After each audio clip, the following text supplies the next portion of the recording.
Buenos días, bienvenidos a Despierta con CDN, hoy miércoles 16 de abril, miércoles santo, es el cuarto día de la Semana Santa. También producción nos apunta que hoy es Día Mundial del Emprendimiento, hoy es Día Mundial de la Voz y también Día Internacional contra la Esclavitud Infantil. Ayer se lanzó el operativo de Semana Santa, ese es el operativo de seguridad, ese es el que implica el lanzamiento de agentes policiales a la calle, una cantidad que es la que regularmente patrulla y una cantidad adicional. De eso estaremos hablando dentro de poco tiempo, porque también hay que hablar del operativo del COE, que es mañana, porque se tiende a confundir, pero el que lanzó ayer el gobierno, encabezado por la vicepresidenta de la República, es el operativo de seguridad. Mañana es el operativo del COE ya con todos los organismos integrados para esa labor que se hace tradicionalmente en Semana Santa. Ayer un par de noticias importantes que me gustaría comentar brevemente. Se dieron a conocer los números, comportamientos de dos elementos, de dos indicadores de la economía que son fundamentales en el caso de la economía dominicana, que es el de las remesas y el de turismo. Tanto el comportamiento del mes de marzo como ya el primer trimestre del año, en ambos casos. Y hay un elemento común, que los dos, no voy a abrumar con cifras, y menos a esta hora, pero en ambos casos hubo un crecimiento significativo, tanto las remesas como el turismo. Y hay que resaltar, como lo resaltan tanto el Banco Central en el caso de las remesas, como el Ministerio de Turismo en el caso de la llegada de visitantes, que estos números han aumentado incluso en un ambiente adverso, un ambiente de incertidumbre. Y ustedes saben a qué se refiere cuando hablan de ese ambiente. O sea, dos factores de la economía fundamentales para la República Dominicana y siguen creciendo. En el caso de las remesas, se logró una cifra de 2.962.8 millones de dólares, eso fue en el primer trimestre, es un 12.4% de crecimiento respecto al mismo trimestre del año anterior. En el caso de la llegada de visitantes, también hubo un aumento significativo. La República Dominicana recibió 3.348.716 visitantes en los primeros 3 meses del año 2025.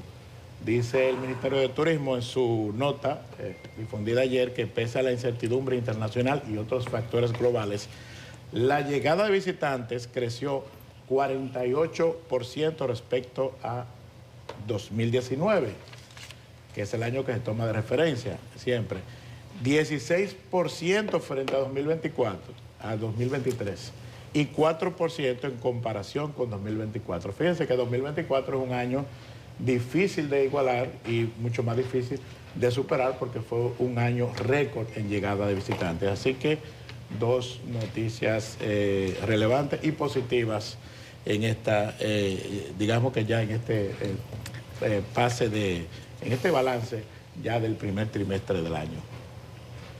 Buenos días. Buenos días, Fede. Buenos días, Héctor. Buenos días, Héctor. Catherine, Yanes y amigos que nos sintonizan, que nos escuchan hoy. 16 de abril, miércoles santo, miércoles de la Semana Mayor, ya falta poco. Pues sí, ciertamente son buenas noticias. Decíamos ayer, Héctor, que no estaba temprano, señalando que sorpresivamente el dólar se había puesto a casi 60.60 y pico el día de ayer, había bajado 300 puntos básicos, llegó a cotizarse hace 10 días a 63. Y yo estaba preguntándome, bueno, ¿y qué es lo que está pasando? Yo creo que aquí vemos qué es lo que está pasando, como la mano invisible, no solamente de la política monetaria, de la autoridad del Banco Central, sino también de esos dominicanos y dominicanas de buena fe, de buena voluntad, de trabajo y de honradez, a los cuales no tenemos cómo agradecerle, que siempre nos lleven en el corazón y nos recuerden en la cartera. 20% de incremento interanual en el mes de marzo con relación a las remesas del año pasado. Eso es mucho. Eso es mucho, sobre todo en un contexto de incertidumbre en Estados Unidos, en un contexto de inflación en Estados Unidos, en un contexto donde se están detallando los huevos en Manhattan, en Estados Unidos, y sin embargo los dominicanos ahí siguen firmes. Gracias. Y sobre todo a las autoridades monetarias que sigan con esa política que permite esta estabilidad, porque sin estabilidad no hay crecimiento. De otra forma no puede ser. Como nota importante señalar que en el día de ayer quizás montado en la ola de lo que podría ser el efecto del jet set, el senador Pedro Tineo depositó un proyecto de ley para evaluar estructuras públicas y privadas. Ahora esa es la moda. Bueno, qué buena, bienvenida sea esa moda, porque eso es precisamente lo que necesitamos, más rigor. Y qué bueno también que el ministro Bonilla del Ministerio de Vivienda, y esto estaba en carpeta porque él lo había dicho aquí cuando lo entrevistamos, ya el gobierno tiene también por su lado otro proyecto de ley para reforzar la supervisión de edificaciones antiguas.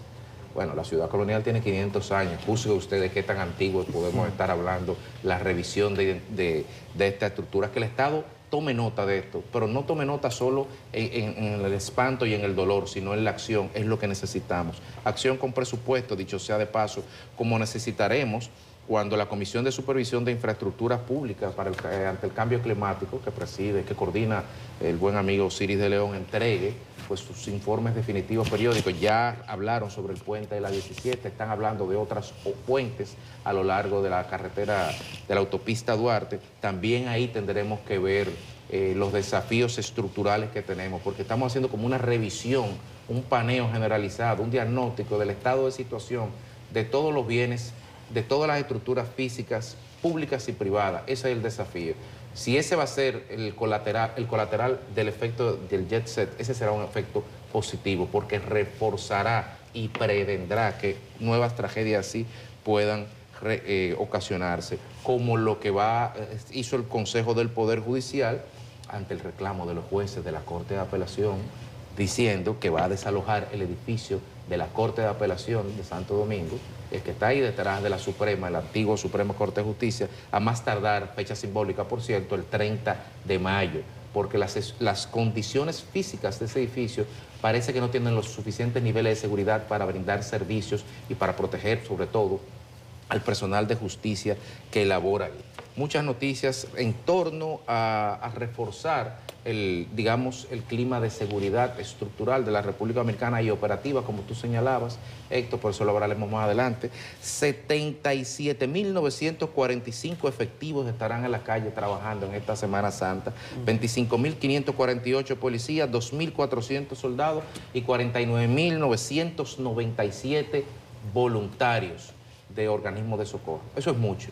Eso es el 0.5% de la población dominicana que va a estar trabajando intensamente en estos días. A ellos gracias y a ellos mucha logística y soporte. Bueno, buenos días Federico, buenos días Yanesi, buenos días a Héctor y a toda la audiencia de Despierta con CDN. Gracias a ustedes por estar con nosotros como cada mañana. Solo añadir a esos datos que da Federico como marco de esta Semana Mayor, que el director del COE, Juan Manuel Méndez, está indicando que se va a establecer un dispositivo de prevención y seguridad vial que se va a iniciar este jueves 17 de abril a partir de las 2 de la tarde y hasta el domingo de Resurrección a las 6 de la tarde. El equipo de CDN Canal 37, y lo vamos a ver un poquitico más adelante, ha consultado a los capitaleños, por lo menos, sobre su ánimo, sobre sus planes para esta Semana Santa.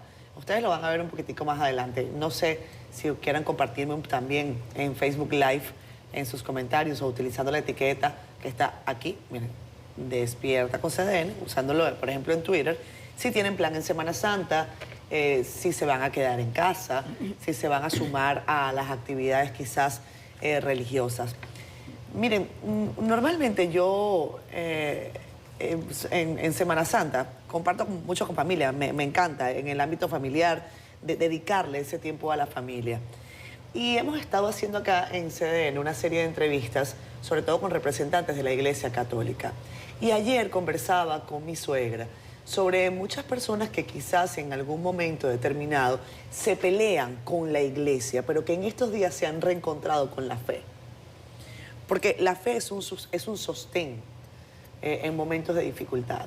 Y yo creo que en República Dominicana hay mucha gente que se ha encontrado, que ha reforzado su vínculo con la fe en el ámbito de llevar adelante el dolor, pero también de mantener la esperanza. Nada, hay una lista ya oficial de víctimas de estas 236 personas que han perdido la vida. Y digo que ya es oficial porque el INASIF las coloca con nombres y apellidos.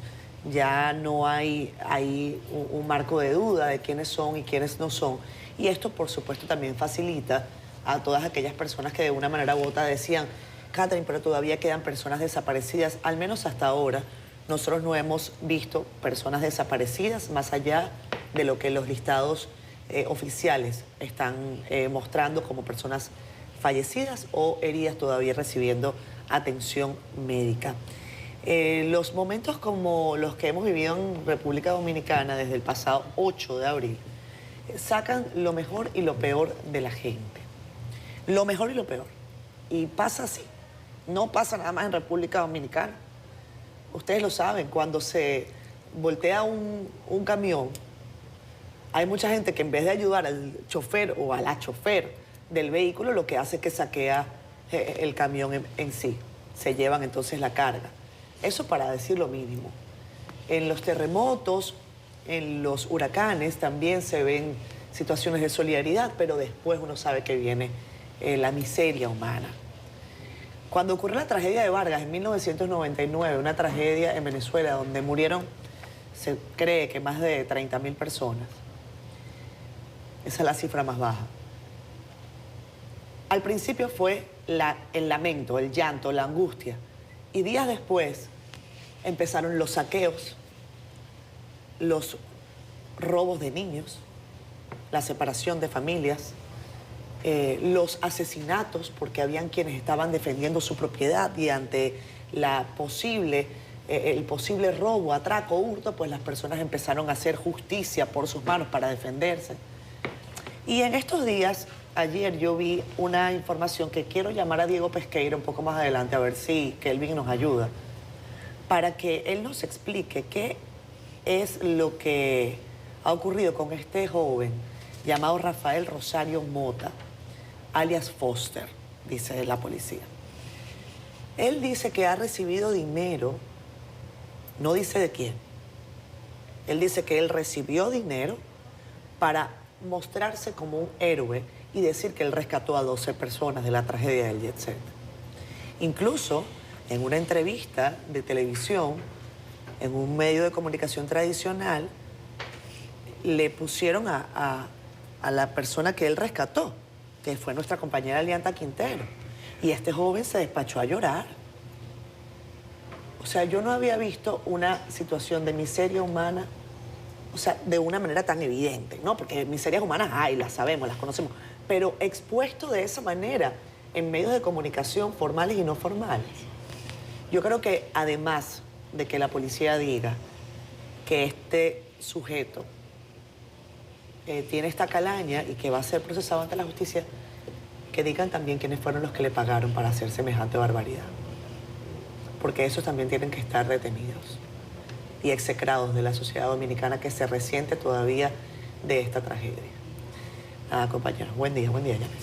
Buenos días, Catherine, Federico, Héctor, a todos ustedes. Gracias a Dios por la oportunidad de un nuevo día, de poder iniciar esta jornada de hoy junto a ustedes que nos sintonizan desde sus hogares en el canal 37 u otras de las plataformas en las que pueden vernos y escucharnos en Despierta con CDN. Ustedes conocen ya nuestras cuentas de redes sociales y gracias por la sintonía. ¿Cuánta gente uno se encuentra de verdad en los diferentes lugares que nos reportan que cada día inician el día junto a nosotros? Estamos muy agradecidos por la fidelidad de su audiencia y por la confianza depositada en este equipo. Hoy es el miércoles santo en el mundo católico, en la Iglesia Católica, que es donde se hace el tema de la Cuaresma y luego de la Semana Santa, la Semana Mayor, la mayor celebración o conmemoración de la Iglesia Católica. Hoy es el día de la traición de los Judas. Es el día en que cuando se reconstruyen los hechos que llevaron a Jesús a un juicio y posterior crucifixión y muerte. Judas fue un día como hoy que se fue al Sanedrín, a ese tribunal religioso que condenó a Jesús a delatarlo, a decir que había cambio para él delatarlo y entregarlo. Y se sabe que en la historia que fueron por 30 monedas de plata. Y es el día de la traición y los Judas están en todas partes, de esos que reciben responsabilidad, que luego no cumplen, que traicionan, los que están en la frontera, que venden su patria a cambio de dinero. Esos son los Judas que siempre han existido en la historia de la humanidad. Hoy, mañana, a las 2 de la tarde, arranca el operativo de Semana Santa, esta vez con el lema La conciencia por la vida, conciencia por la vida. Y quiero compartir con ustedes los números del operativo que tendrá el COE. 49.997 voluntarios, 3.429 puestos de socorro, 616 ambulancias, 3 helicópteros, 53 puestos de grúas, 27 embarcaciones, 321 unidades de rescate inmediata, 26 talleres móviles, 53 autobuses de ONSA y 9 centros de mandos regionales, 3 hospitales móviles y 21 dispositivos de protección de asistencia vial. Estas son las cifras de la estrategia de seguridad vial que pondrá en marcha el COE para esos días del operativo de Semana Santa, que arranca mañana a las 2 de la tarde y concluye el domingo a las 6 de la tarde. Comparto esta información con ustedes porque, y ya está más que probado, la capacidad y la entrega de los organismos de socorro, de los socorristas. A esto lo que hay que agregarle es la prudencia y la conciencia individual para evitar situaciones trágicas. Esa es nuestra responsabilidad, porque las autoridades están cumpliendo con lo que le toca. Nos toca a cada uno de nosotros poner un granito de arena para que cada uno pueda llegar a los lugares hacia donde se desplaza sano y salvo y regresar sano y salvo a su casa de nuevo. Ahora vamos a ver lo que traen las portadas de El Caribe y CDN hoy con nuestro compañero Francisco Medrano. Hola, ¿qué tal? Buenos días, Yanesi. Contigo saludamos a todo el equipo de Despierta con CDN y los amigos televidentes que están en sintonía con nosotros. A esta hora de la mañana vamos de inmediato a colocar en su pantalla las principales informaciones que despliega el periódico El Caribe en este día, y lo hacemos con el envío de remesas de la diáspora que no decae. Sube un 12.4% de acuerdo al Banco Central, que indica que las remesas durante marzo del 2025 sumaron 1.110.3 millones de dólares. En otra nota, la Suprema Corte de Justicia clausurará en mayo el edificio de la Corte de Apelación ante el peligro inminente de colapso que amenaza a la edificación. Continuamos con una nota sobre la puesta en circulación del libro sobre Joaquín Balaguer y Juan Bosch del escritor y comunicador Miguel Guerrero. Y cerramos las principales en portada de este día en el Caribe con el Vaticano. Y es que el Papa Francisco delegará ritos de la Semana Santa en los cardenales. Vamos ahora a compartir con todos ustedes la contraportada del Caribe. Hablamos de deportes y del Cibao Fútbol Club, que preservó su invicto y la primera posición al sacar un empate como visitantes 1-1 frente a Delfines del Este en el partido correspondiente a la jornada 9 de la Copa de la Liga Dominicana de Fútbol 2025. Les invitamos esta mañana a que accedan a nuestro portal digital www.cdn.com.do. Aquí usted puede conocer otras importantes informaciones como esta del arresto de un falso héroe del jet set. Este se había incurrido en difamación en contra de agentes rescatistas. Además, tenemos una nota sobre Jorge Luis Polanco, quien renunció a su puesto en el gobierno para asumir la defensa legal del jet set. Y cerramos las notas de CDN Digital con la imposición de 20 años de prisión en contra de 2 acusados del asalto a una sucursal del Banco Popular. Todas estas informaciones pueden ser ampliadas en nuestro portal www.cdn.com.do y les invitamos que adquieran una edición impresa de nuestro periódico El Caribe. Es todo de nuestra parte, continuamos con más en Despierta.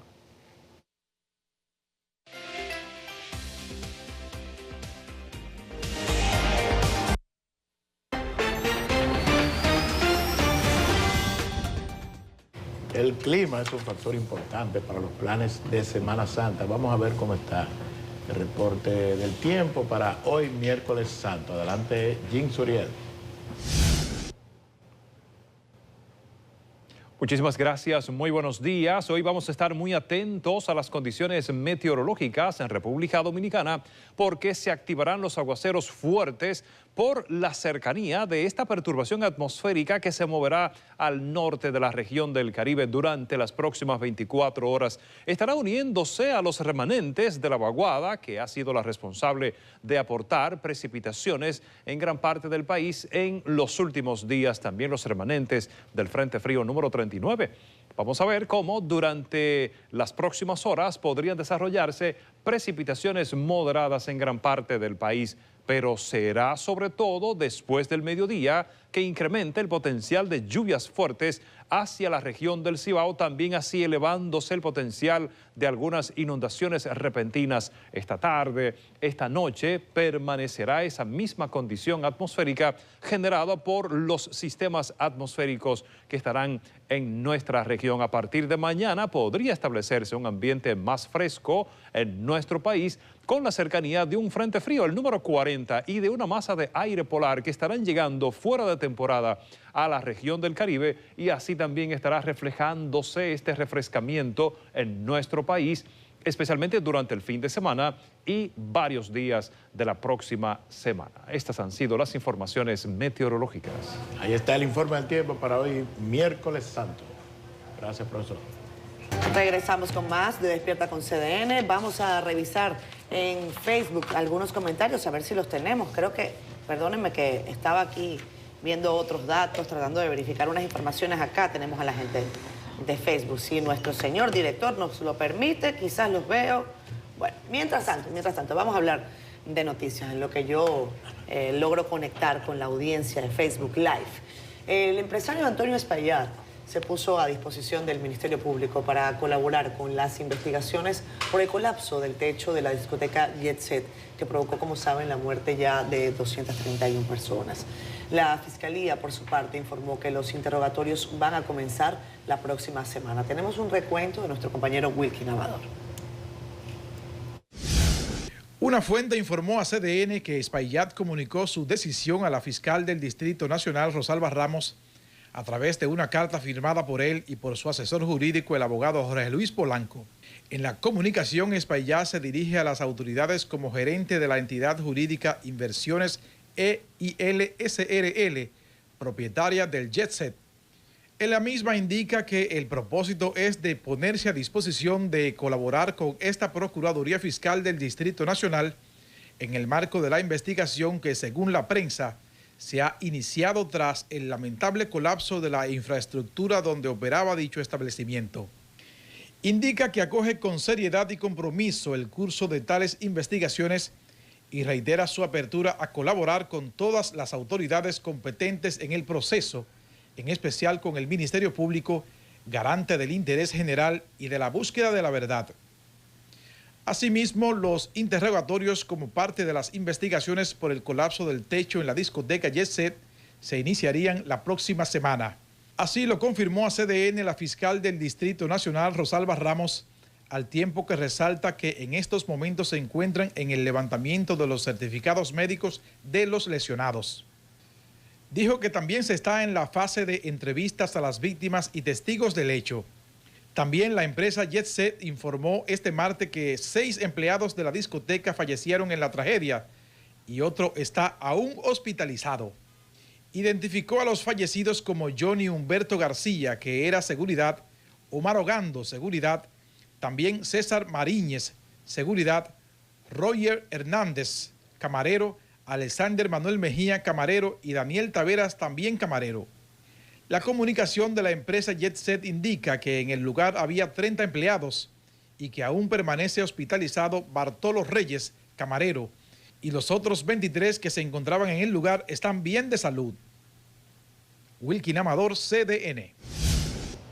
Bueno, y luego de esta información ya confirmada que da Wilkin Amador, el abogado Jorge Luis Polanco presentó ante el presidente Luis Abinader su renuncia como coordinador del equipo de recuperación del patrimonio público para asumir precisamente la defensa de los propietarios de la discoteca Jet Set. A través de una carta dirigida al mandatario, Polanco dice que esta decisión responde exclusivamente al deber ético de mantener claridad en el ejercicio profesional y respeto a las circunstancias que hoy conmueven al país. Agrega que adoptó la decisión tras una profunda reflexión a raíz del trágico suceso. Indica el abogado que consciente de la magnitud de esta tragedia que ha unido a toda la sociedad dominicana en un sentimiento colectivo de dolor y consternación sin precedentes, entiende que debe actuar con absoluta transparencia, evitando cualquier posibilidad de confusión de roles o interpretación errónea en la opinión pública. Tenemos que ser justos, analizar y revisar la sentencia que ya han producido, que la van a motivar por escrito y que la van a entregar. Estas son imágenes de archivo, son imágenes de archivo las del abogado Luis Polanco, que como saben integraba la Comisión de Rescate de Patrimonio del Estado, algo así, creo que se llama la Comisión. Eran 23 abogados. Sí, pero eso fue una comisión que se fue cambiando, Baratando. algunos salieron, otros entraron. Y bueno, hay muchas consideraciones sobre la defensa de este destacado abogado, que por cierto sonó para ser Procurador General de la República. Calidades no le faltaban. Calidades no le faltaban. Entonces, sí, sobre todo en los últimos días era el nombre que más sonaba. Era el nombre que más se manejaba, junto con el de Jenny Berenice, que por eso nosotros decíamos en el ámbito de que jamás se había utilizado tanto el lenguaje adaptado de género, ¿no? Que nunca se había escuchado tanto el tema de procurador o procuradora, y era por esto, porque uno de los nombres que se manejaban era el de Jorge Luis Polanco y el de Jenny Berenice Reynoso. Bueno, ahí hay muchas consideraciones sobre lo que significará el ejercicio de la defensa. La investigación, lo ha dicho Rosalba Ramos, ya está en curso. Hay entrevistas que se están realizando.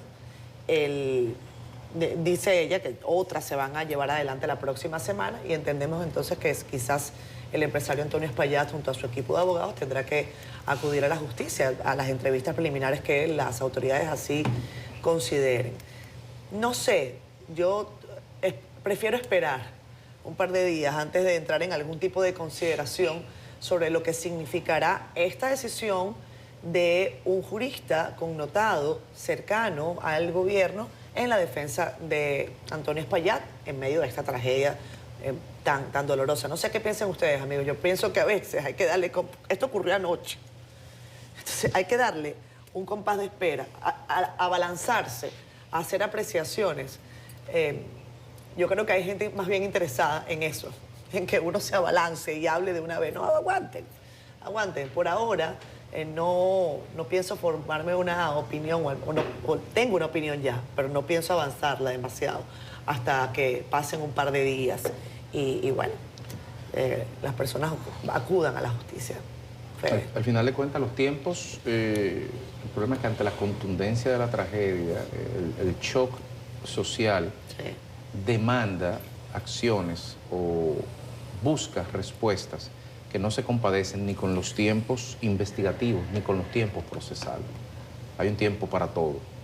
Y claro, uno necesita ver todo sobre la mesa al mismo tiempo y ya los tiempos de la emergencia pasaron ya los tiempos de la instrucción de una investigación se están dando desde el punto de vista técnico.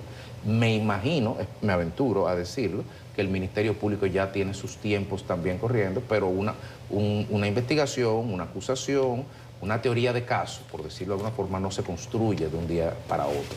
O sea, eso es lo primero.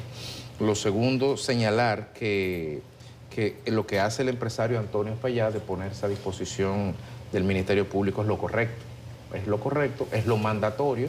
Algunas personas dirían en otro contexto que ni siquiera es necesario porque nadie se tiene que poner a disposición del Ministerio Público porque todos lo estamos dentro del marco de una investigación que el Ministerio Público nos pueda requerir. Todos estamos en tiempo presente y siempre a disposición del Ministerio Público, pero ponerse a disposición del Ministerio Público, señalar quién va a ser su abogado, claro, es un mensaje de que estamos aquí, porque eso acalla voces, por ejemplo, de personas que pueden decir que hay peligro de fuga. No puede haber peligro de fuga si la persona te manda una carta y te dice, mira, mi abogado fulano, estoy aquí, mi teléfono es tal y estoy en tal sitio, y hablo a nombre de tal cosa. O sea, es una apuesta de credencial procesal, por decirlo de alguna forma. En cuanto a los comentarios que pudiera suscitar esta acción del Jorge Luis Polanco, bueno, como ciudadanos podemos tener una opinión, claro, pero dentro del marco del Ministerio de la Abogacía que ejerce ese señor y que ejercen todos los togados en la República Dominicana, ese es su trabajo. ¿Es su trabajo? Defender a personas y demostrar en justicia o su nivel de inocencia o garantizar que la ley se aplique de manera equitativa, que es otra forma también de decirlo, es el trabajo de un abogado.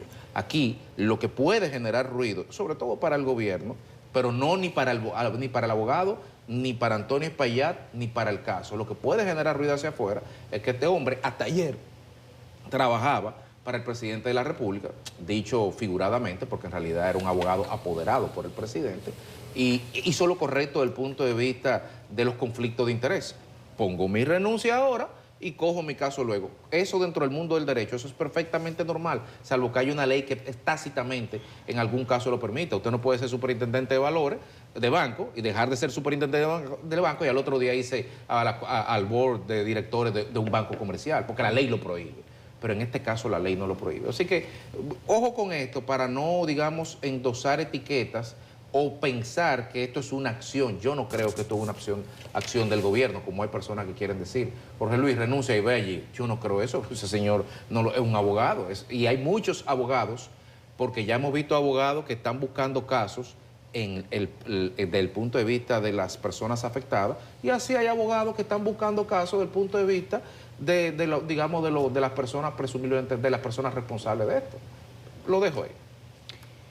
No sé, de esa carta de Antonio Espaillat, donde él se pone a disposición de la Fiscalía del Distrito Nacional, solo me llama la atención que la propia carta dice, nos hemos enterado por los medios de comunicación que hay una investigación en curso. En la misma historia, ya la fiscal del Distrito Nacional, Rosalba Ramos, dice que sí, que hay una investigación y que en la próxima semana van a comenzar a interrogar personas y esa etapa de estas pesquisas. Pero solamente observar hasta ahora, porque no hay por qué precipitarse en hacer juicio de absolutamente nada, no hay por qué hacerlo, es la informalidad para generar información desde la Procuraduría General de la República a los canales oficiales de comunicación. Aquí se dijo que hay una investigación y que es la Dirección de Persecución, que está a cargo de Wilson Camacho, la que llevaría el caso, pero eso se comunicó de manera oficiosa, no oficial, y hay medios que dicen que lo confirmaron en la Procuraduría y entre otras cosas. Entonces, hay como una informalidad en el manejo de la información que la propia carta de Antonio Espaillat, propietario del Jet Set, la evidencia, dice, nosotros nos enteramos por los medios de comunicación que hay una investigación y nos ponemos a disposición de la justicia. Es todo lo que quería decir, y que todavía al día de hoy no se sabe quiénes integran la Comisión de Especialistas Nacionales e Internacionales que junto al ONESBIE van a llevar a cabo la investigación desde el punto de vista material, desde el punto de vista de qué falló en la estructura de esta edificación que su techo colapsó y ya todos sabemos el saldo trágico. Falta información y que se canalice de manera oficial para que el resultado de la investigación que busca una respuesta a qué sucedió pueda tener la confianza de la ciudadanía y que la gente pueda creer en lo que se le diga. Miren, las comisiones de investigación tienen un proceder que debe ser explicado a la ciudadanía, sobre todo la conformación de los que se van a constituir en peritos.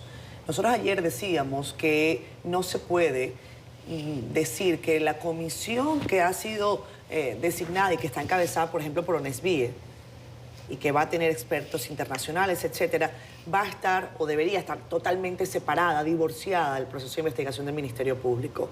Eso no quiere decir que esa comisión sea la comisión que funcione como perito, pero esos datos no pueden dejarse de incorporar a la investigación porque solamente las instituciones del Estado son las que tienen la posibilidad de narrar la historia de ese inmueble.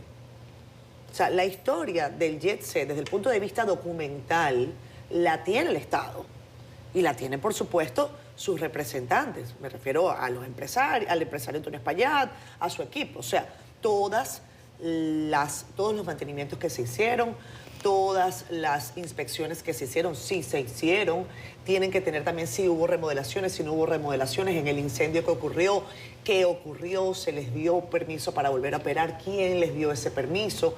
Por eso es que yo digo que el Estado no puede sustraerse desde el punto de vista de la entrega activa y transparente de información.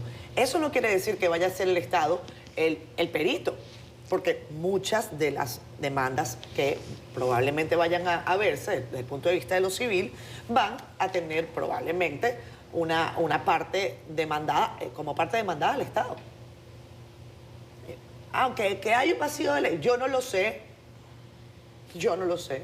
Yo no soy abogado ni especialista, que sean los abogados los que determinen si hay vacío legal. Yo creo que además aventurarse y dar por sentado que hay un vacío legal, ¿para qué? Porque aquí probablemente se hayan configurado varias infracciones, varios delitos. Se habla de homicidio involuntario, se habla de negligencia. En fin, o sea, hay muchos presuntos delitos que podrían configurarse. No para todos está el mismo cuerpo legal. Yo creo que quizás sea un error colar, estoy siendo benevolente con el juicio, un error colar o dejar colar el tema del vacío legal, sobre todo si usted no es abogado. Que sean los abogados y que sea la investigación la que lo determine. Que sea la Fiscalía del Distrito la que en su investigación diga, miren, aquí hay una serie de consideraciones. Entonces, dos cosas. Uno, el tema del vacío legal, ¿sobre cuál delito? Aguanten allí. Siendo benevolentes, yo creo que es un error. Siendo suspicaz, creo que es que nos quieren ver la cara de tontos. O sea, esto necesita, como decía Yanesi, como yo decía en la parte anterior, esto requiere unos tiempos de reflexión, de cabeza, de no aventurarse a decir cualquier cosa que alguien diga, un comunicador diga, eso es un error. Eso es un error. Entonces hay que esperar para hacer y emitir cualquier juicio. Ojalá que la Procuraduría General de la República nombre pronto y nosotros sepamos quiénes van a integrar esa investigación, quiénes serán los peritos, esa fase estructural, que la podamos conocer y que sea avanzada la noticia, no dentro de 3 semanas, no. Eso tiene que darle a la gente algo de respuesta en medio del dolor, ¿no? Entonces, bueno, creo que tenemos a Diego Pesqueira, compañero. Sí, ya tenemos a Diego Pesqueira. Diego, buenos días. Diego Pesqueira, vocero de la Policía Nacional. ¿Cómo estás? Muy buen día, gran placer, Catherine, gran placer a todos estos colegas y hermanos que te acompañan. Gracias. Y a todo el equipo. Gracias, Diego. Creo que no había conversado contigo después del pasado 8 de abril, bueno, durante todos esos días. Y sí. Contigo, además, felicito la labor de todos los equipos de rescate, policía. Esto me imagino que los compañeros también están totalmente de acuerdo. Han sido días difíciles. Diego, quiero preguntarte sobre este último caso. Ustedes informan en sus redes sociales ayer que han identificado a un supuesto falso héroe, así lo coloca la cuenta de la policía, y dice que ha sido apresado un hombre que fingió haber rescatado a 12 personas, incluyendo a una reconocida presentadora de noticias en el colapso del Jet Set. Este hombre se llama Rosario Mota. Cuéntanos, por favor, cómo determinaron esto y danos más detalles, por favor. Mira, lo primero es que nosotros pues estuvimos ahí desde alrededor de la 1:45 en persona, sí. Junto a nuestro señor director, el mayor general Ramón Antonio Guzmán Peralta, junto a Juan Manuel Méndez, que tan pronto se activó el COE por parte del señor presidente Luis Abinader, pues nos instalamos allí por alrededor de 47, 48 horas, de manera ininterrumpida. Sí. Varios ciudadanos cuyos nombres hacemos reservas, pues se comunicaron con nosotros para alertarnos de que esa persona era imposible que se hubiese herido primero la mano allí, porque ellos tenían conocimiento y que habían visto en su propia cuenta de que esa herida él se la había producido producto de un disparo que supuestamente se propinó de manera accidental. Pues las personas pues estuvieron indagando también de que era falso, de que él haya ido a curarse al Darío Contreras, que fue el sitio que él señala como que se estaba curando. Sí. Bueno, a raíz de esto, pues los mismos ciudadanos que lo conocen estuvieron prácticamente indignados y pues se comunicaron con nosotros y se inició una investigación, siempre pues creyendo en esta persona. Hasta que vimos que hizo todo un media tour, como conocemos nosotros, de entrevistas en entrevistas, pero en su mayoría pagas, el reporte que teníamos, y ya luego que él va a una plataforma digital ayer a dar otra entrevista, pues se decide detener para entrevistarlo y para pedirle detalles de cómo él hizo esto, de cómo es que nosotros no lo tenemos registrado ni en la defensa civil de nadie, porque una persona que realiza 12 rescates, claro, de verdad que tiene que pasar bastante tiempo y que no puede pasar inadvertido por parte de la defensa civil, de los cuerpos de bomberos, claro, de las autoridades, del 911 y demás. Entonces el joven pues admitió que todo fue un invento, que hizo una narrativa y que esto lo hacía porque en las distintas plataformas digitales pues le pagaban por las entrevistas que él daba. Pero además, en una de ellas, yo te admito que no lo he visto, pero me dicen que él también se atribuye haber rescatado a una dama que intentó suicidarse de uno de los pasos a desnivel de la 27 de febrero. Hay una foto. Todo esto pues indigna a muchas personas que pues le ha tocado en el alma esta tragedia de la madrugada del pasado 8 ocurrida en el Jet Set. Diego, él dice que él inventó esta historia porque alguien le pagó. La pregunta es, si él inventa la historia porque alguna persona maliciosa le dice, ármate este cuento, ¿verdad? Y yo te voy a pagar para ello, para que entonces tú saques provecho. O sea, ¿cuál es el relato detrás? O sea, ¿él se inventa la historia porque alguien le paga o es posterior la decisión? O sea, alguien... Parece que se expresa, habría que esperar ya en el día de hoy, porque él va a ser sometido a través del Ministerio Público. Yo lo que interpreté es que al él recibir dinero por las entrevistas que da en las plataformas, al recibir ya incluso una motocicleta, tengo entendido, de un medio de comunicación y demás, hacer esto. Pero hay que ver un histórico de que esta persona tiene un historial de inventar este tipo de cosas, más porque utilizan redes y demás, algo que en medio de esta situación de tragedia pues resulta inaceptable y bochornoso. Diego, Yanesi, gracias por entrar en contacto con nosotros, como siempre, disponible. ¿Ustedes, ya la policía tiene un monto global de cuánto él pudo recaudar por los pagos que recibía por las entrevistas distintas que ofreció? Barbaridad. No tenemos. De hecho, pues al momento de salir de una de las plataformas y que yo me entero, pues yo me comunico con ese influencer, lo alerto, y ya incluso él estaba preparado para pasar la entrevista, pero sí él pagó para la entrevista, porque esto se estila, porque en la plataforma es por los temas de la vista y el tema de YouTube y demás. Y hay otros reconocidos colegas también que les realizaron entrevistas y demás, pero no tenemos el monto que él pudo recaudar en esta media tour que él hizo con esta historia inventada. Diego, buenos días. A propósito de que se está revisando el Código Penal desde hace tiempo, yo tengo una duda, una inquietud, y no es un cuestionamiento a la labor que la policía está haciendo, sino a la potencial existencia de un vacío legal, y por eso llamo la atención. ¿Qué delinquió? O sea, ¿qué normativa violentó esta persona? ¿Bajo qué criterio la policía? Yo puedo entender la indignación, lo hicimos, lo llevamos, lo ponemos a dar una declaración, y luego ¿qué hacemos con él? ¿Cómo lo sometemos? ¿Qué disposición normativa violó? Sabemos, estamos indignados y sabemos que está mal, pero desde el punto de vista del derecho, ¿qué procede ahora? ¿Qué puede hacer la institución? Bueno, él se pone a disposición del Ministerio Público.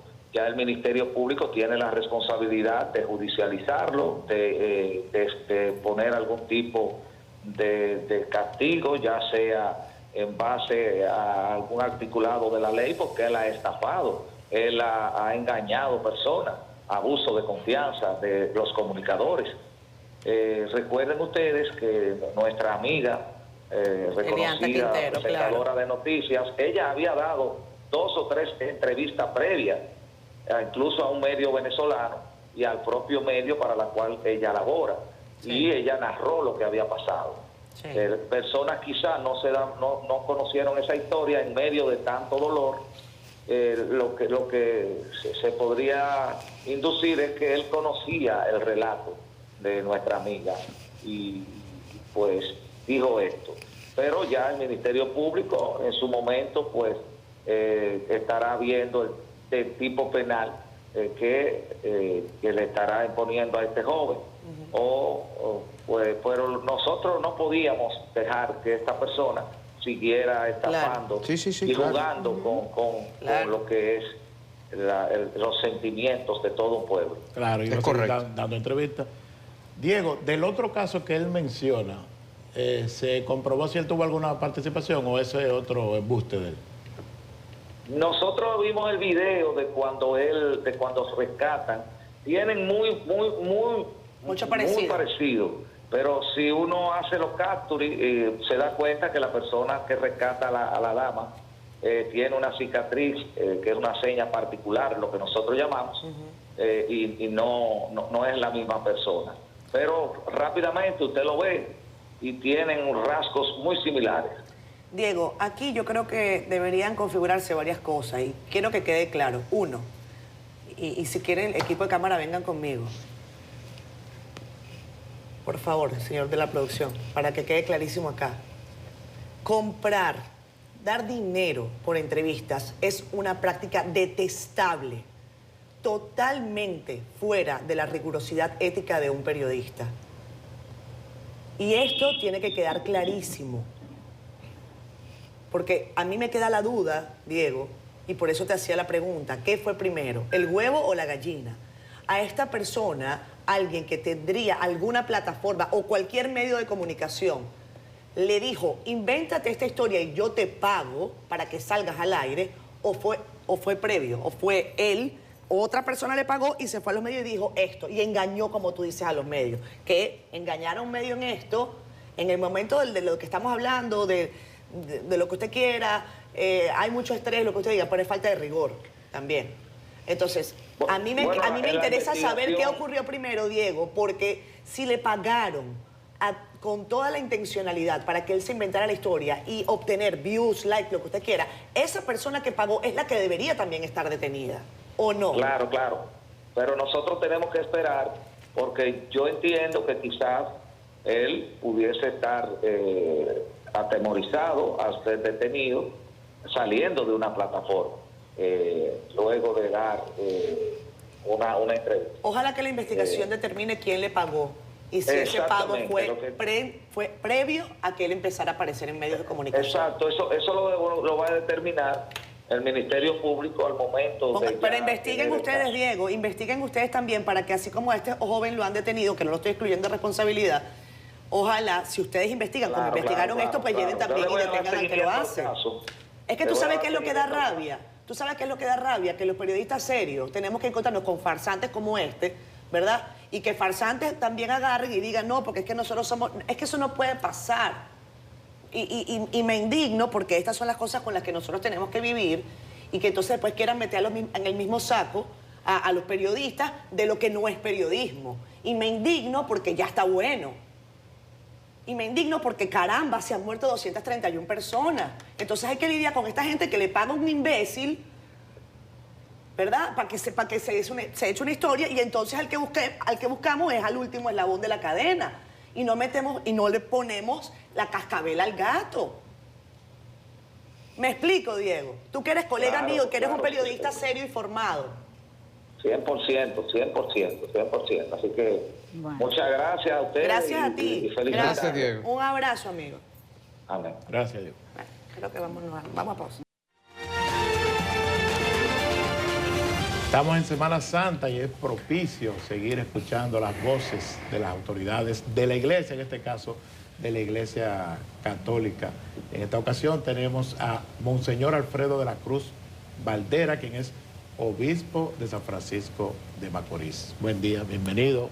Buenos días a Muchas cada gracias, uno de Monseñor, por ustedes. estar acá. Gracias por la invitación y la oportunidad que me dan para poder dirigirme a este pueblo dominicano en esta Semana Santa. Efectivamente, en Semana Santa queremos escuchar sus palabras, su mensaje para la población. Usted está en una demarcación determinada. Me gustaría que hablara en sentido general un mensaje a la población, pero también si podría dirigirse también a esa población de San Francisco de Macorís en ese mensaje. Sí, estamos en San Francisco de Macorís, la diócesis que comprende también Samaná y la provincia María Trinidad Sánchez.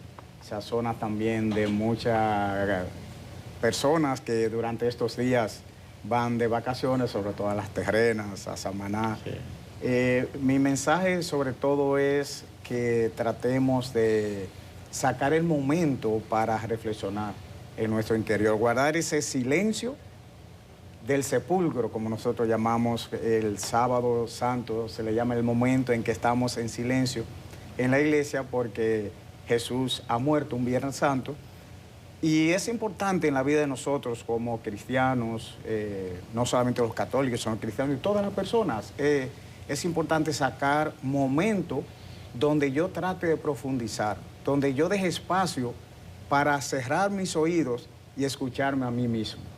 Eso es muy importante en este tiempo de Semana Santa, porque a veces no podemos dejar llevar de las bullas, algunos preparan hasta sus fiestas, eso claro, el que la haga, pues que la haga, porque no todos son católicos, no todos son cristianos, pero sí a los católicos y a los cristianos es donde más le hacemos invitación a guardar este tiempo de Semana Santa, a sabienda que nosotros como creyentes no nos preparamos para celebrar la muerte como tal, sino que para celebrar la victoria de la resurrección.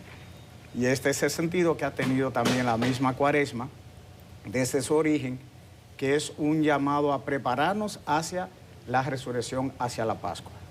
Monseñor, uno como católico, cristiano, que decida pues no vincularse tanto a las actividades religiosas de la iglesia en este calendario litúrgico de la Semana Mayor y que decida irse de fin de semana, decida irse a un hotel, decida irse con su familia a divertirse, ¿uno puede llevar esa religiosidad con uno? ¿Necesariamente hay una separación entre lo espiritual y lo secular de cara a la Semana Mayor o podemos encontrar un punto medio en que disfrutemos y también estemos en comunión con Dios?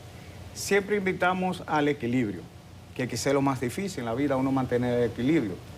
Sencillamente quiero responder a esa pregunta con una anécdota. Estaba en una parroquia y después el domingo siguiente de Resurrección, yo les pregunto a los niños que estaban, ¿dónde se pasaron la Semana Santa?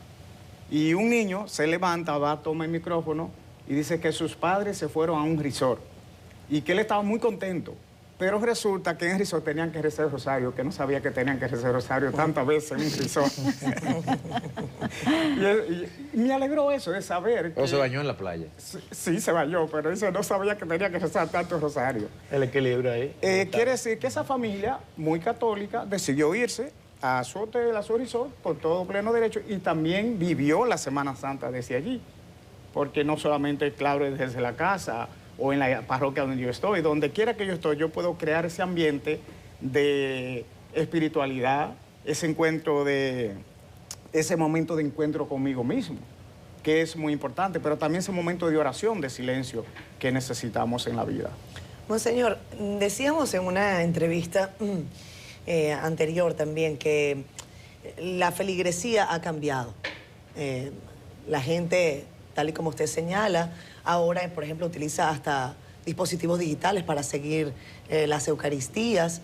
Y la Iglesia Católica tiene un rol muy aceptado en la comunidad dominicana. De hecho, está entre las principales instituciones de los que la gente le tiene fe, que tiene seguridad en ella. Y quiero preguntarle cómo ve usted a esa feligresía cambiante, dinámica, en un mundo convulso, y sobre todo en días que nos llaman a tener ese espacio de espiritualidad. Sin duda alguna que los tiempos ya cambiaron. No estamos en una sociedad que está en cambio, sino que ya cambió. Claro. Y esos cambios no siempre nos damos cuenta.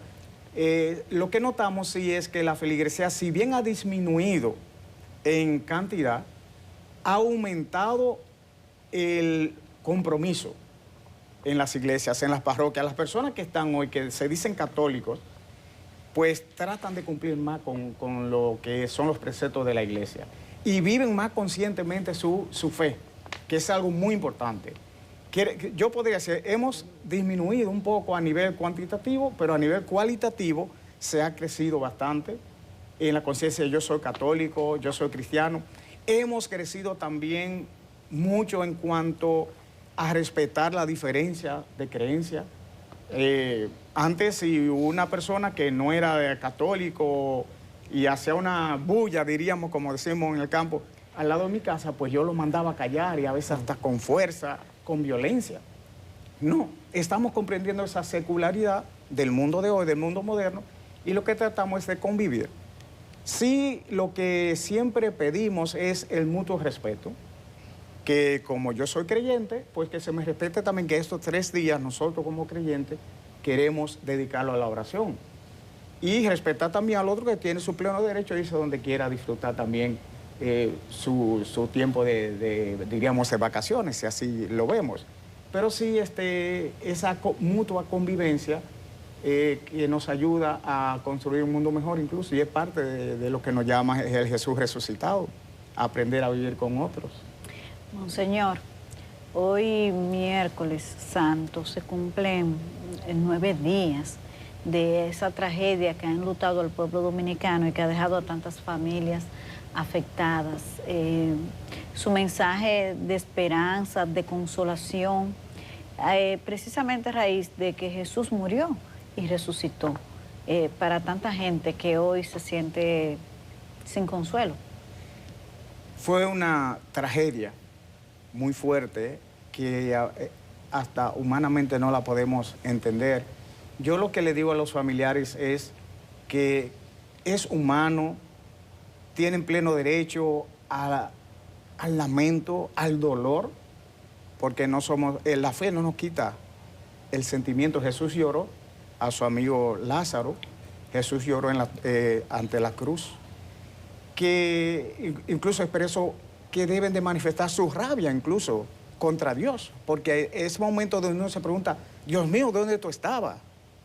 ¿Dónde tú estabas en ese momento? ¿Por qué no libraste a mi familiar? ¿Por qué no evitaste que muriera? Siempre comparo con una obra de un joven judío, Elie Wiesel, que estaba en el campo de concentración de Auschwitz y él veía morir, era creyente, y diario veía morir gente y veía también, él decía, veía dos tipos de muerte, el que moría físicamente y el que moría en su fe. Y en un momento estaba en el paredón un niño que ya iba a ser fusilado y alguien gritó de mí, ¿dónde está Jesús? Que no evita que ese niño muera. Y él dijo, ahí mismo está frente a ti. Ese que están matando es Jesús. Entonces, ese es el dolor humano. Pero también no podemos perder de vista la esperanza. Que esos familiares que han perdido seres queridos tomen estos días santos como nosotros, por un lado, estamos apenados de celebrar la muerte de Jesús, pero siempre la esperanza en la resurrección.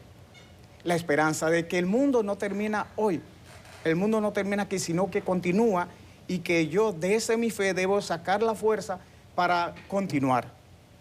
Son realidades que no se van a olvidar, pero sí yo puedo aceptar de que ya pasó y que no puedo seguir atado al pasado, a ese dolor y que hay que continuar, que la vida nos enseña más cosas a seguir hacia adelante. Que el honor que yo le debo rendir a esa persona que murieron es recordarlo en sus momentos felices que yo estuve con ellos, no el momento de tristeza, sino que aprendí ese convivir el amor que me prestaron, que en eso también nos hacemos eternos. Jesús dice que seremos eternos, nos hacemos eternos en el amor.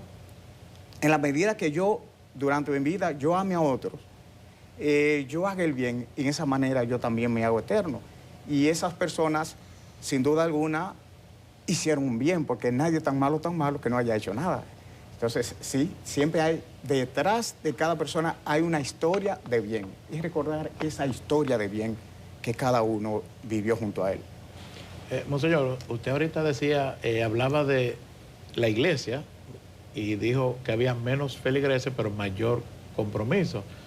Y eso me recuerda un artículo que leí recientemente que hablaba de la pérdida a nivel global, pero también a nivel de República Dominicana, digamos que de militantes de la Iglesia Católica, o sea que se estaba reduciendo y eso se reflejaba en un aumento de la militancia de religiones, otras religiones, protestantes específicamente.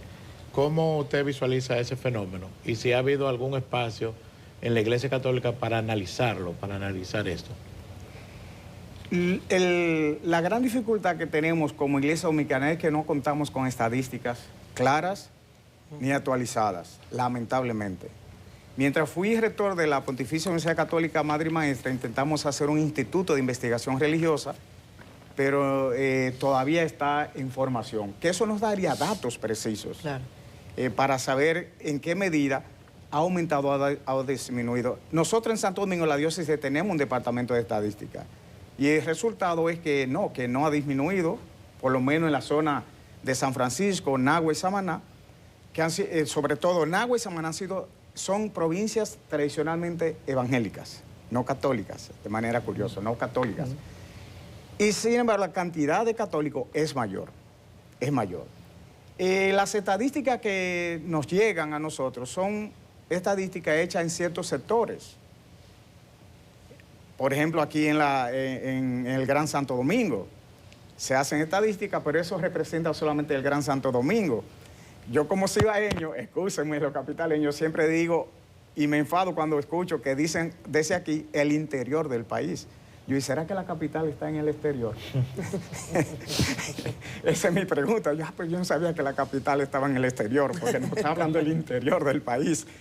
Hay que ver dónde, en qué lado. Pero sí, a nivel mundial, es curioso, se tiene que hablar por continentes. En Europa ha disminuido, pero en Asia y en África ha aumentado. Y por lo tanto, las estadísticas globales hoy en día dicen que ha habido un aumento de católicos en el mundo. En República Dominicana y América Latina es donde necesitamos todavía afianzar más esas estadísticas de cuántos han disminuido realmente, si ha aumentado el secularismo o el ateísmo, pero sí lo que podemos comprobar es el compromiso. Las personas católicas se sienten más identificados, quizás por ese factor de que como ha estado aumentando la parte de los evangélicos, que también insiste en una identidad con la fe, el católico también se ve apelado a identificarse con la fe. Algo muy positivo,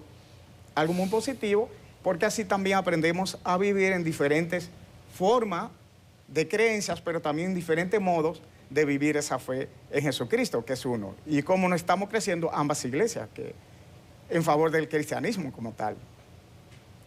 Monseñor, la Semana Santa es un periodo de reflexión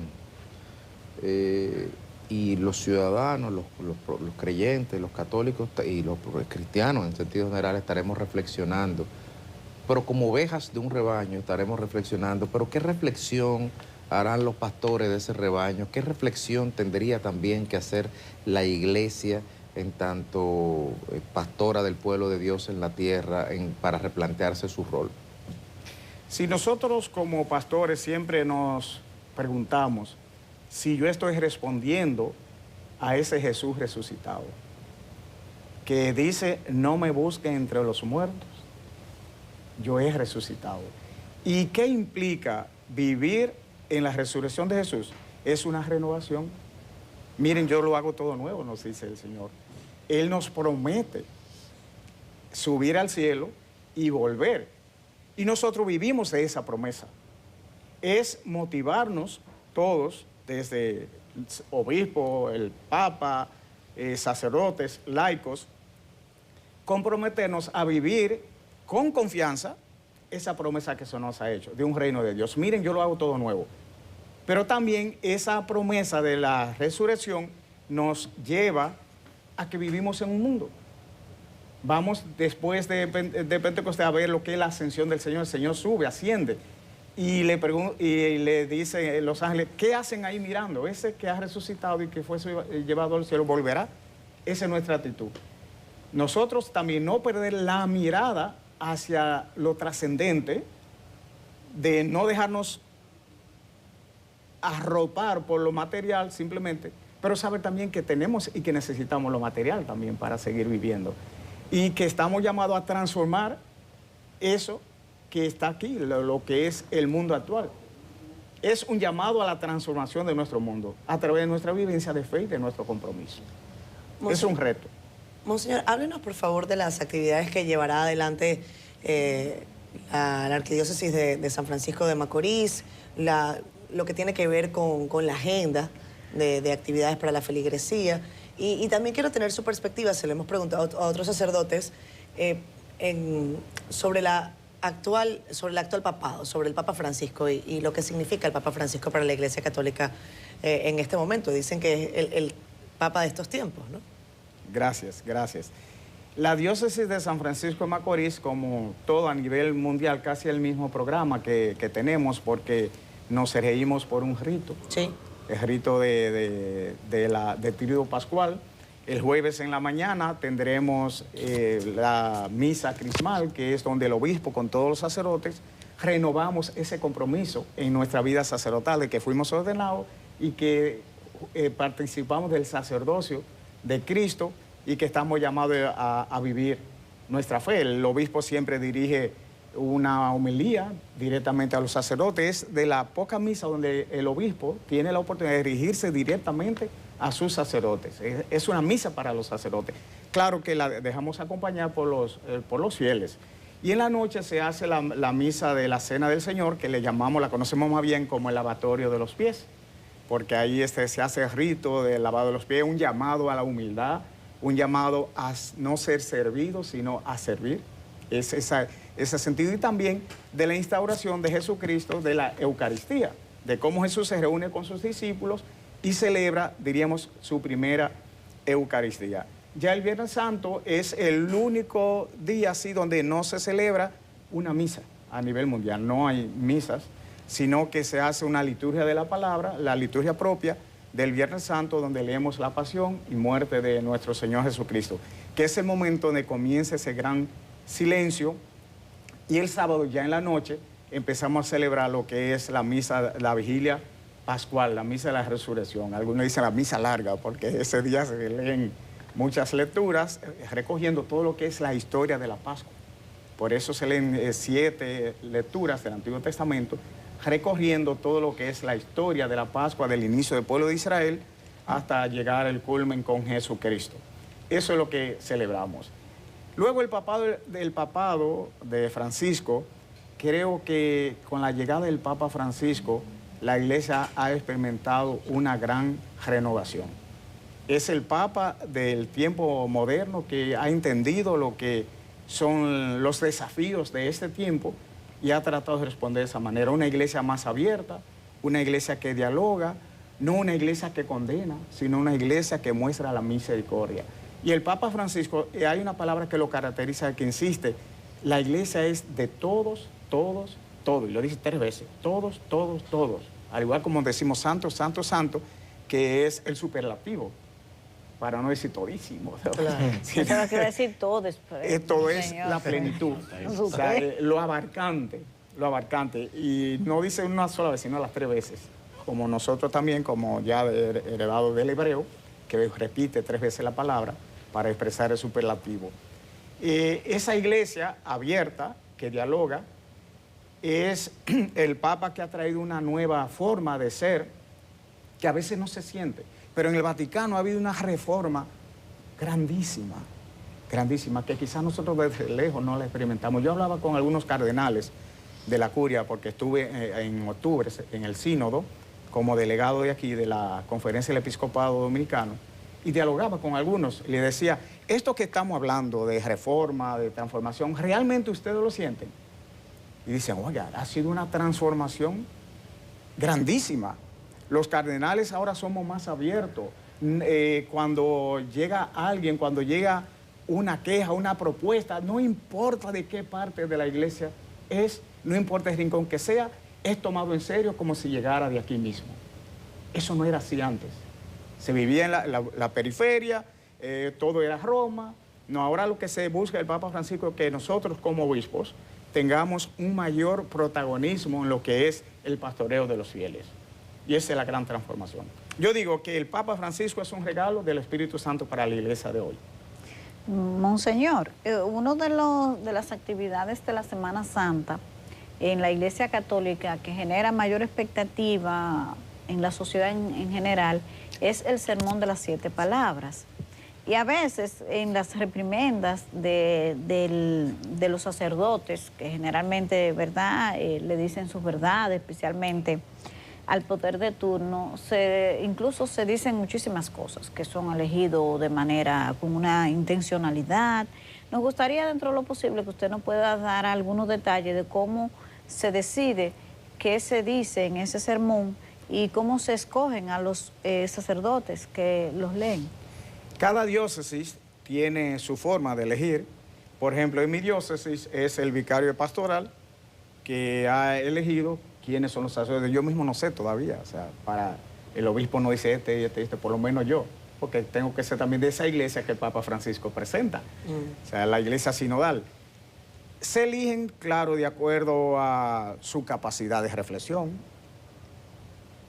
su capacidad también de pensar y de actuar, porque eso es un momento muy serio y eso se tiene que tener un mayor cuidado. Por su compromiso también social, siempre, comúnmente lo que vemos aquí en República Dominicana, la costumbre es que se eligen sacerdotes que ya de una forma u otra están identificados con el trabajo social. De aquí que muchas de las palabras dirigidas tienen ese aspecto social, de denuncia, e históricamente se ha unido a las 7 palabras como el momento en que la iglesia hace denuncia de los males sociales. No tanto las cartas pastorales que son enviadas, por ejemplo, en febrero, que son las que son de carácter social, sino que el pueblo está a la expectativa de esas 7 palabras. Pero eso es un fenómeno más de República Dominicana y no de la iglesia universal. Ese toque social es más aquí en República Dominicana, ya a nivel histórico, por lo que se ha dado. Y ese proceso, monseñor, que usted hablaba, que ha dirigido el Papa Francisco, ¿se puede garantizar que va a seguir? O sea, va a ser un proceso que se le va a dar continuidad, digamos que no tiene retorno.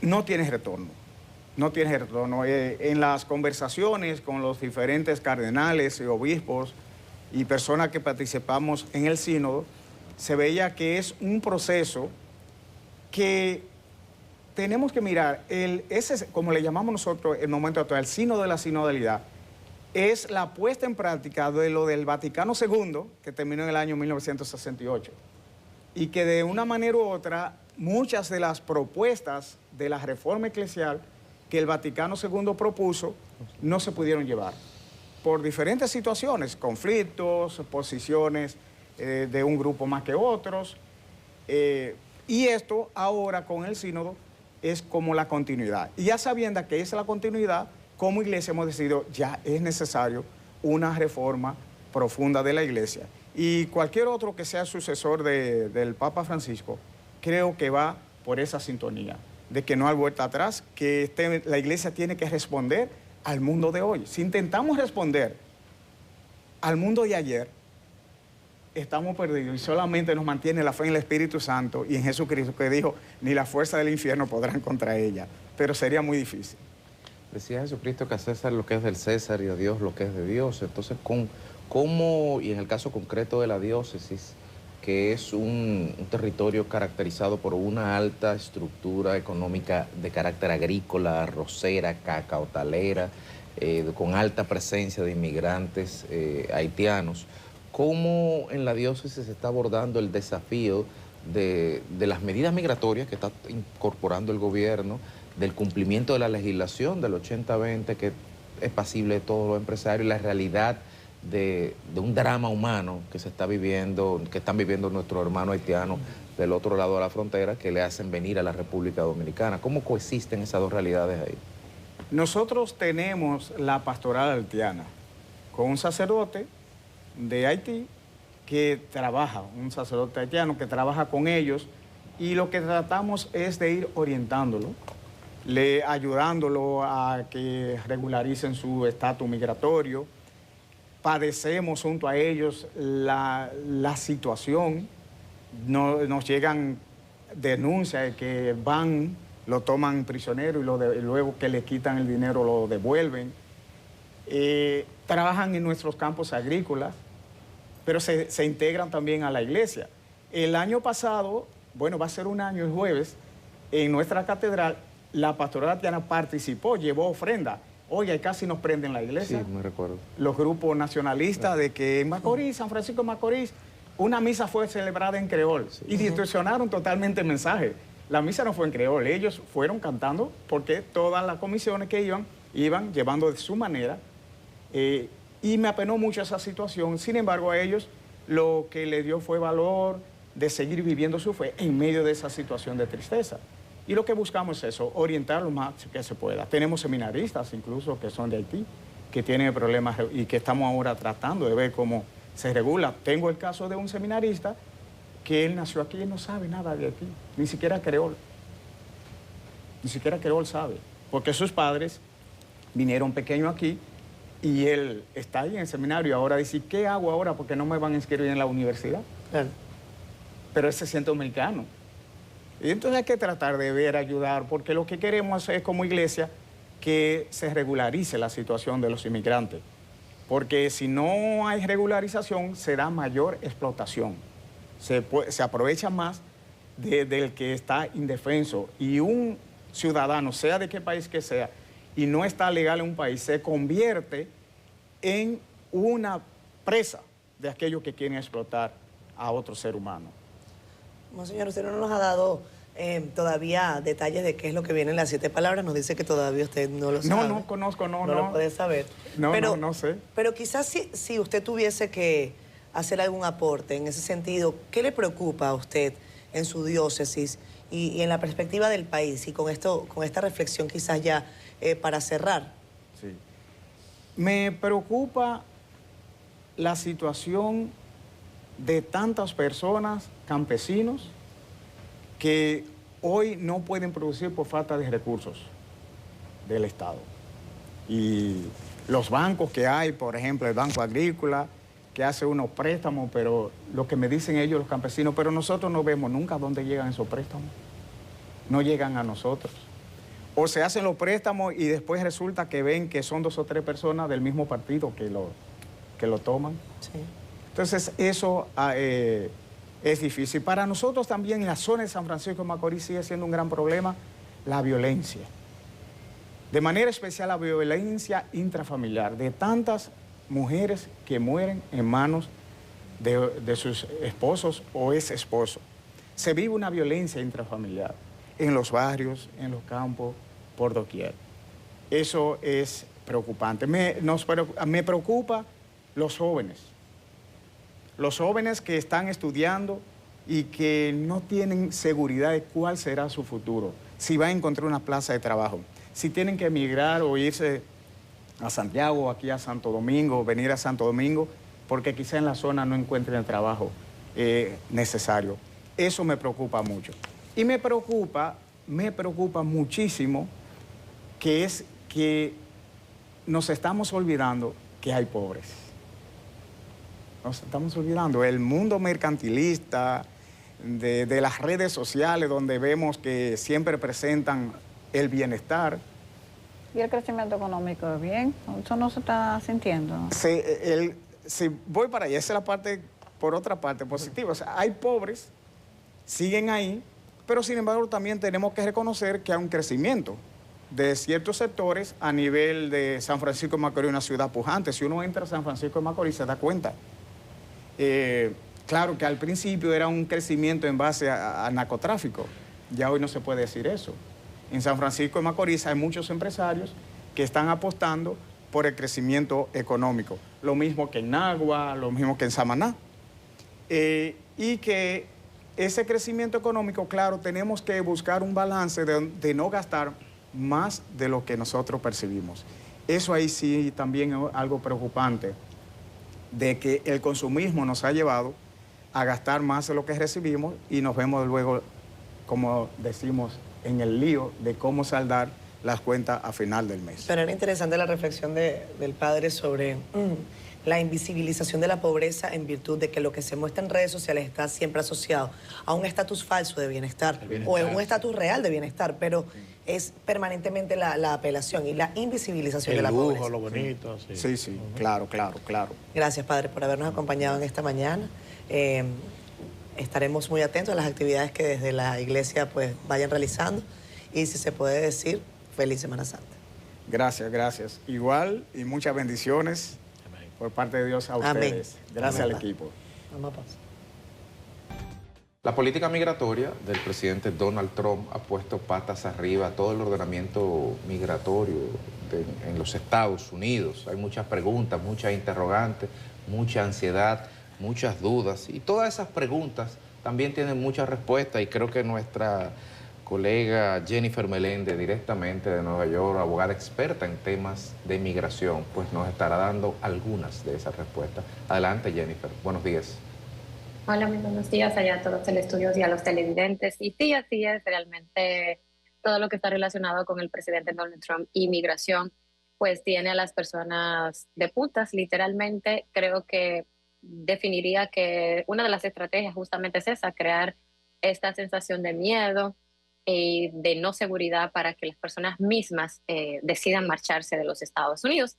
Pero dentro de, vamos a decir, este caos o dentro de todo este miedo y tensión, sí están existiendo buenas noticias. Y una de ellas es que el programa de paro humanitario, que pues no beneficia a los dominicanos, pero sí a muchas personas latinoamericanas como Venezuela, Haití, Cuba, Nicaragua, pues recientemente una jueza en Boston decidió no eliminar este programa que se supone que terminaría, de acuerdo a la orden ejecutiva de Trump, el 24 de abril. Básicamente la jueza lo que indicó fue que una persona que entró por la frontera no podía ser tratada igualmente que una persona que entró por un programa que fue creado por una administración pasada, y que definitivamente no era la manera de, si se consideraba este programa ilegal, de terminarlo. Esto es una muy buena noticia, porque estábamos hablando de cientos de miles de personas que se iban a ver afectados por esta terminación repentina. También existen ya decisiones con relación a detenciones que se han realizado de manera arbitraria y deportaciones arbitrarias de personas venezolanas con TPS, y así también de un salvadoreño, que esta deportación del salvadoreño realmente fue la que se hizo más viral, debido a que tenía incluso una decisión de un juez de migración de poder estar en los Estados Unidos, y aún así pues fue enviado a esta cárcel donde se están recibiendo las personas que son enviadas a El Salvador. Y esta decisión también fue emitida por la Suprema Corte, por eso es como que la importancia donde la Suprema ordenó también dar seguimiento para saber cómo esta persona va a ser retornada. Pero nos seguimos levantando con noticias y hoy se ha hecho pues viral la decisión de la administración de Trump de decir que va a prohibir que las personas sin documentación reciban ayudas del Seguro Social. Y aquí es que viene otra vez, como siempre, algún tipo de polémica, porque las personas que no tienen documentación realmente no pueden recibir directamente algún beneficio del Social Security, al menos de que califiquen para algún tipo de categoría que es protegida por el Social Security, o más bien las leyes de los Estados Unidos, y casi siempre son por razones humanitarias. Y aquí estaríamos hablando de todo tipo de nacionalidad, tipo de personas, lo que incluiría a los dominicanos. ¿Qué personas por razones humanitarias? Pues las personas que son víctimas de violencia doméstica y tienen, pues vamos a decir, el beneficio de poder aplicar a lo que es una ayuda al Seguro Social, porque estamos hablando que estas personas muchas veces cuando son víctimas de violencia doméstica tienen que irse de la casa para poder pues liberarse de la persona que le está haciendo pues daño físico y psicológico, y entonces necesita ayuda del gobierno. Entonces ahí es que entra como siempre la polémica de quién estamos hablando, de cómo es que resultan miles de personas afectadas por medidas que realmente no son bien, vamos a decir, pensadas o formuladas. También se hizo súper viral lo que es la revocación de la residencia de una abogada migratoria, de migración, o sea, que defiende los derechos de los migratorios, donde le llegó un correo electrónico donde su residencia decía que se había terminado. Esto se ha hecho viral, todavía no hay una noticia de que se va a realizar. Evidentemente va a llegar a la Suprema Corte, sobre todo si es una abogada que se dedica a los temas de migración, ya que ya incluso se sabe pues el proceso a seguir. Y por último, se le ha dado bandera verde a lo que son los jueces de migración para que cierren los casos de asilos que se consideran frívolos. Pero eso es una noticia que yo honestamente diría que está pues mal manejada para crear miedo, porque la realidad es que en todo momento siempre esto ha existido y se llama la predeterminación de una aplicación de asilo. Siempre ha existido, no es algo nuevo. Podría ser que lo estén haciendo como más conocido para las personas, pero todo el momento esto ha existido. De por sí, muchísimas veces cuando yo llego a dar una consulta y veo lo que es, vamos a decir, la historia de la persona, yo le dejo saber, o sea, tu caso definitivamente puede ser predeterminado por la carencia de los elementos que se exige aquí para un asilo. Y bueno, esto sería como el resumen de todo lo que está sucediendo. La verdad que por cuestiones de tiempo quisiera no extenderme mucho. En resumen, yo lo que le diría es que ciertamente se están viviendo tiempos de tensión, pero uno va viendo cómo las cosas sí se van acomodando, si realmente se aplica lo que son las leyes y el debido proceso. Puede ser que personas resulten afectadas en el proceso, pero ahí vamos viendo cómo incluso se está ordenando el reintegro a los Estados Unidos de las personas que han sido deportadas de manera pues irregular. No te van a ver. Jennifer, desde el punto de vista, me genera preocupación, y no tiene la administración Trump 90 días, me genera preocupación de cómo, y aquí viene la pregunta, cómo un gobierno puede, digamos, dentro del marco de la retroactividad de la ley, desmontar un programa creado por el mismo gobierno que generó legalidad a las personas amparadas a ese mismo programa, y desmontar ese programa es lo que genera la propia ilegalidad que el presidente está defendiendo. ¿Cómo se está manejando esto? Y tú hablas de que se darán los procesos, pero quedan 3 años y 9 meses por delante.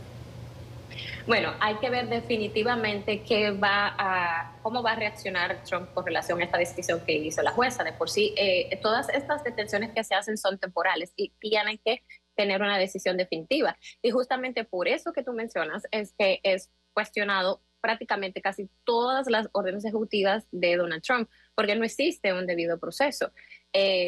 Lo único que ellos están cumpliendo con esto es usualmente darle una cierta cantidad de días a las personas para marcharse, y dentro de esos días se hace lo que es la demanda. pero por eso es que todas las demandas al final del día están teniendo frutos, porque justamente lo que mencionas no es legal. Y como no es legal, básicamente los jueces inmediatamente los van deteniendo. Obviamente hay que tener paciencia porque todo tiene un proceso, no es, vamos a decir, al tiempo y la velocidad que muchos desearían y por eso las personas resultan afectadas, pero ese es el tema, que constitucionalmente y de acuerdo a lo que se considera un debido proceso, pues no lo son. Y por eso las demandas siempre, vamos a decir, son a favor de los migrantes. Habrá mucha tela migratoria por donde cortar. Gracias, Jennifer Meléndez, por estar con nosotros el día de hoy. Seguiremos dándole seguimiento a todo esto y contigo nos vamos a pausa.